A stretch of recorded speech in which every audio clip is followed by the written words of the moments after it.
You didn't choose this video. No, really. You think you chose it, but you didn't. Your phone knew. Your apps knew.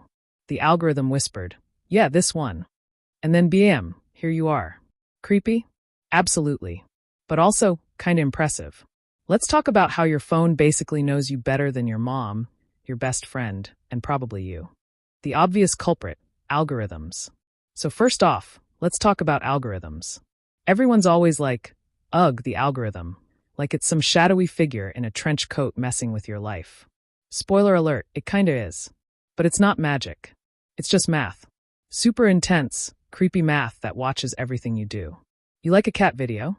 The algorithm's like, ah, yes, they're emotionally fragile today. Send more cats. You scroll past a video of someone skydiving? The algorithm's like, cool. No adrenaline addiction. Duly noted. Everything, what you watch, what you don't watch, how long you pause, where your thumb hovers.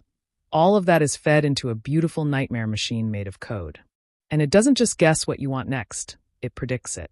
Like some weird digital psychic that lives in your phone and only wants to sell you protein powder and conspiracy theories. Your data is snitching on you. Let's get one thing straight. Your phone is snitching.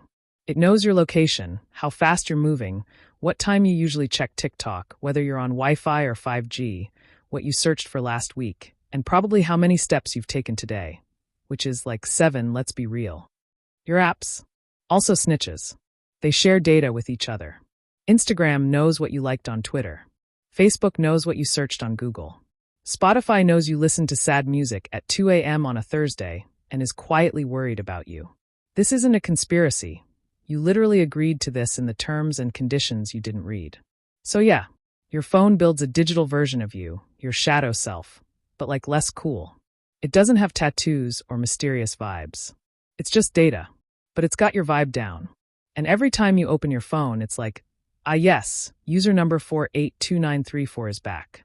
Show them that one video with the guy yelling about space sandwiches. They'll love that. And it's right. You do love space sandwiches. Machine learning is a stalker with a PhD. Now here's where it gets extra spooky. This isn't just some if they like A, show them B situation. It's machine learning. The thing's learning from you constantly. It's not like, oh, you like dogs, here's a dog. It's like, oh, you liked a video about a pug in a dinosaur costume while eating cereal at 3:12 p.m. after a group chat argument? Interesting. Let's show you a video about therapy reptiles and emotional support ice cream. And somehow it hits. Because the system doesn't just track what you say you like. It tracks your behavior. Which, let's be honest, is way more honest than your dating profile. It's using hundreds of variables you don't even know about to predict what will grab your attention. And attention is everything. These algorithms don't care if you're happy. They care if you're looking, if you're watching, if you're clicking. So it shows you what keeps you there. Sometimes that's puppies. Sometimes it's drama. Sometimes it's you Googling, why am I like this? At 1 a.m. The creepy part, predicting before you know. Here's the freakiest part. Sometimes, your phone knows what you're into before you do. Ever had an ad show up for something you were just thinking about? Like you didn't even say it out loud? No, your phone isn't reading your mind. Probably. But it is reading patterns. Maybe last week you bought gym clothes. Yesterday you looked up best protein powders for tired people. Today you watched a video about back pain. Your phone's like, all right, this clown's about to start working out. Cue the how to deadlift without ruining your spine videos. And when it shows up, you're like, whoa, how did it know? Because it knows. Not because it's psychic, but because you're predictable. We all are. Humans are basically walking loops of habits and regrets. Okay, but is this bad or? Here's the thing, this sounds terrifying. And yeah, it can be. But it's not all doom and gloom. Personalization can be super convenient. You get music you like, videos that entertain you, news that, okay, yeah, maybe the news part's a little dangerous. But still, it makes life easier. The problem is when it becomes a bubble. When your phone only shows you what you already agree with. Or when it keeps feeding you content that makes you anxious because anxiety gets clicks. That's when the fun little math thing becomes a manipulative little monster. And since we're not exactly going to stop using phones anytime soon, it's kind of up to you to take back some control.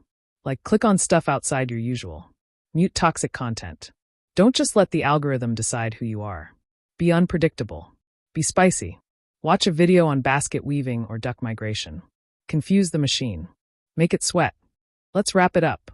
So yeah, your phone basically stalks you, but in a you let it kind of way. It learns your patterns, builds a little profile of you, and predicts what's going to hook you before your brain even finishes thinking.